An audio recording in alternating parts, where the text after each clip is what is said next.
आज एक ऐसी कहानी आपके साथ शेयर करने वाला हूं कि अगर आप मायूस हैं या फिर किसी भी माजूरी डिसऑर्डर का शिकार हैं तो आप अभी बेड से छलांग लगाकर उठ जाएंगे।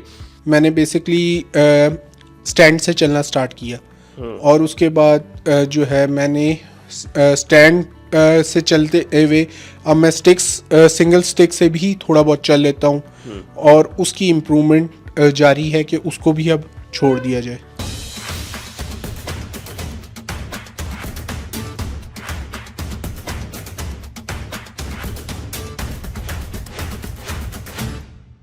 अस्सलाम वालेकुम नाज़रीन, मैं हूं अवैस अली। नाज़रीन, आज एक ऐसी कहानी आपके साथ शेयर करने वाला हूं कि अगर आप मायूस हैं या फिर किसी भी माजूरी डिसऑर्डर का शिकार हैं तो आप अभी बेड से छलांग लगाकर उठ जाएंगे।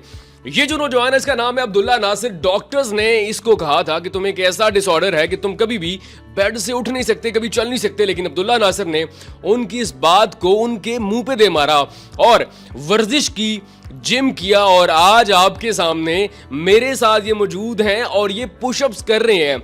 इसके अलावा इन्होंने वो सब कुछ अचीव कर लिया जो एक शायद एक नॉर्मल इंसान नहीं कर सकता। इन्होंने डिग्री मुकम्मल कर ली, आज ये जॉब करने वाले हैं और सबसे अहम बात, आज कनाडा के डॉक्टर्स इन्हें कॉल करते हैं, इनसे मशवरा लेते हैं और इस तरह के डिसऑर्डर का शिकार जो लोग हैं उनका इलाज करते हैं, इवन इनको पे भी करते हैं। अब्दुल्ला ने अपनी कहानी कैसे बदली, अपनी जिंदगी कैसे बदली और उसके बाद आज ये नॉर्मल इंसानों की तरह चल कैसे रहे हैं, सारी कहानी अब्दुल्ला नासिर से जानते हैं। अस्सलाम वालेकुम। वालेकुम अस्सलाम। अब्दुल्ला, सबसे पहले तो मुझे ये बताएं कौन सा डिसऑर्डर था जो कि डॉक्टर्स को भी मायूस कर गया और डॉक्टर्स ने आपको कह दिया कि आप कभी भी बेड से नहीं उठ सकते, और उसके बाद ये कहानी टर्निंग पॉइंट पे कैसे आ गई? ये बेसिकली स्पाइना बाइफिडा डिसऑर्डर होता है जिसमें फ्लूइड बॉल होता है बेसिकली आपके स्पाइनल कॉर्ड पे ना। जब वो उसका ऑपरेट किया जाता है तो उससे आपका जो लोअर पोर्शन होता है या आपके जिस कमर के हिस्से पे होता है उससे नीचे वाला हिस्सा मफलूज हो जाता है, काम करना छोड़ देता है। मगर मेरा टर्निंग पॉइंट तब था जब मैंने एक्सरसाइज करने का फैसला किया। उससे पहले मेरे घुटने से नीचे मेरे टांग में सेंसेशन इतनी भी नहीं थी कि अगर कोई कील भी घुसा के निकाल दे तो महसूस ना हो। और अब अल्हम्दुलिल्लाह से मेरी लेग्स में सेंसेशन भी है और इतनी ताकत है कि मैं इजीली जो है 200 kg का लेग प्रेस, जो है लेग एक्सटेंशन मशीन और डिफरेंट लेग एक्सरसाइज इजीली कर सकता हूँ। अच्छा, मुझे ये बताएं किस चीज़ ने आपको मोटिवेट किया, किसको देखा आपने और फिर बजाय इसके कि नॉर्मल तरीके से कोई थेरेपी लेके, कोई मेडिसिन लेके आप चलने का आगाज़ करते, आप सीधा जिम में जा घुसे, तो ये किस चीज़ ने आपको मोटिवेट किया? बेसिकली ये सेल्फ मोटिवेशन होती है, क्योंकि जब तक आप खुद से मोटिवेट ना हो तो आपको दुनिया की कोई ताकत मोटिवेट नहीं कर सकती। और दूसरा ये कि इसकी मेडिसिन या थेरेपी तो थोड़ी हद तक असर दे सकती है, मगर इसकी जो मेडिसिन है दुनिया में बनी नहीं है, तो मेडिसिन कहाँ से लेनी। तो बाकी मैंने सीधा डायरेक्ट जिम से नहीं स्टार्ट किया था, मैंने पहले होम जिम बनाया था, घर से वर्कआउट स्टार्ट किया था, जिसकी बेसिस पे फिर मैंने आहिस्ता आहिस्ता कंटिन्यू करके अपने आप को इतना स्ट्रॉन्ग किया कि फिर मैं जिम जाने जब स्टार्ट हुआ था तो मुझे 6 to 7 years हो गए थे वर्कआउट करते हुए।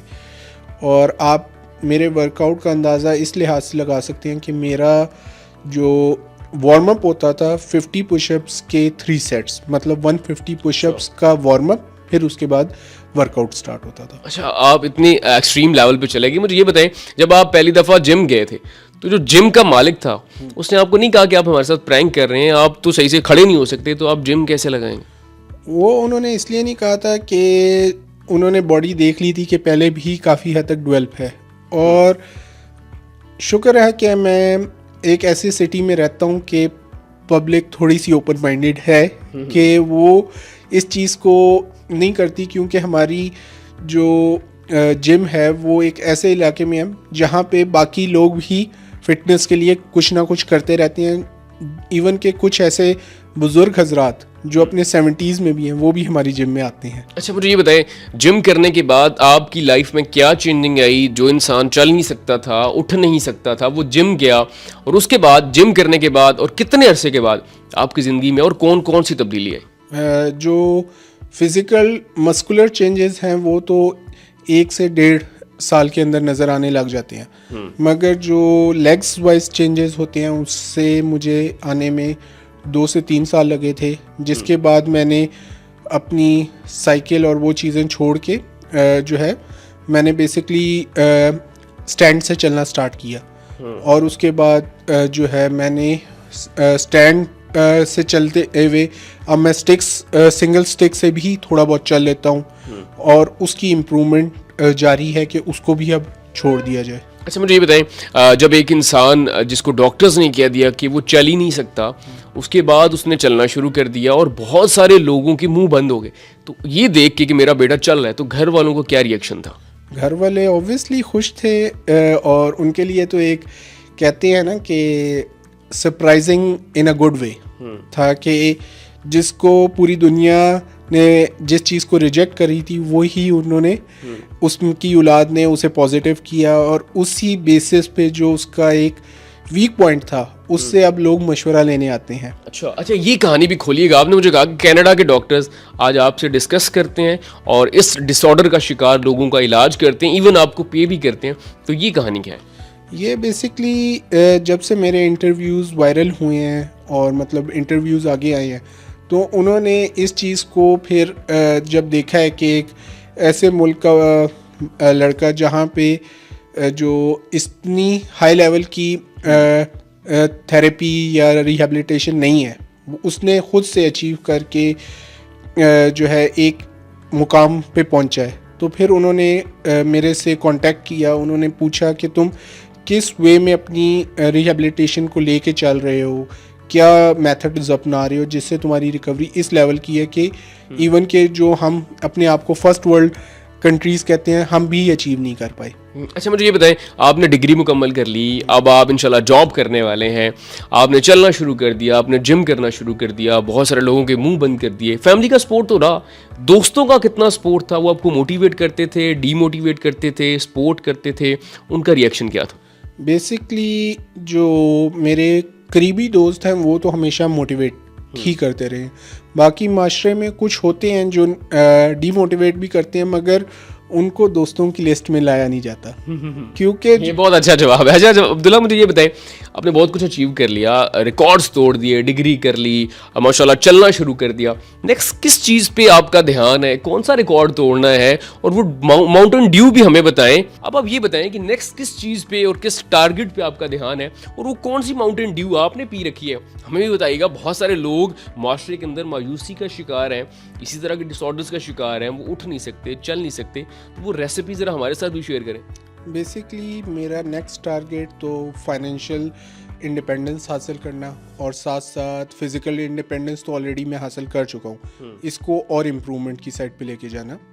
तो जिसमें ये चीज़ें कंसिडर होती हैं कि उनके गोल के ऊपर अचीव करना, जिस तरह कि आपने अभी जिक्र किया कि मैं जॉब करने वाला हूँ, जॉब ऑब्वियसली स्टार्ट करेंगे तो फिर उसके हवाले से भी अपने आप को एक रनिंग में लाना है। और दूसरा कि जो मैंने जिस तरह आपको बताया कि मैं स्टिक से अब चल लेता हूँ, तो उसको भी इम्प्रूवमेंट में ला के उधर भी इंशाल्लाह। तो मैं ये ख्याल कर सकता हूँ या समझ सकता हूँ, यकीन रख सकता हूँ कि आप बहुत जल्द इस सब को छोड़ के नॉर्मल इंसानों की तरह गलियों में चलते हुए नजर आएंगे इंशाल्लाह। अच्छा मुझे ये बताएं अब्दुल्ला, बहुत सारे लोग पाकिस्तान के अंदर मायूसी का शिकार हैं या फिर मजदूरी का शिकार हैं और मजदूरी की वजह से उन्होंने मजबूरी बना ली और भीख मांगना शुरू कर दिया, मुल्क कौम का नाम बदनाम किया, बोझ बन गए, या फिर एक वजह पेश करते हैं कि हम तो माजूर हैं, हम कुछ काम नहीं कर सकते। उन्हें क्या कहना चाहिए? वो हमारे मुल्क का असल इमेज नहीं पेश कर रहे।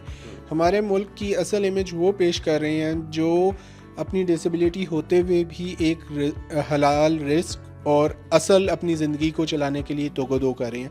जिस तरह के आप देखते हैं माशरे में कई ऐसे जो है फ्रूट सेलर्स होते हैं जिनकी लेग्स नहीं है मगर वो अपनी कार्ट लेके चल रहे हैं। कैसे कई ऐसे टैक्सी ड्राइवर होते हैं जो आर्टिफिशियल लेग लगाई हुई होती है, अल्टर्ड कार्ट चला रहे होते हैं।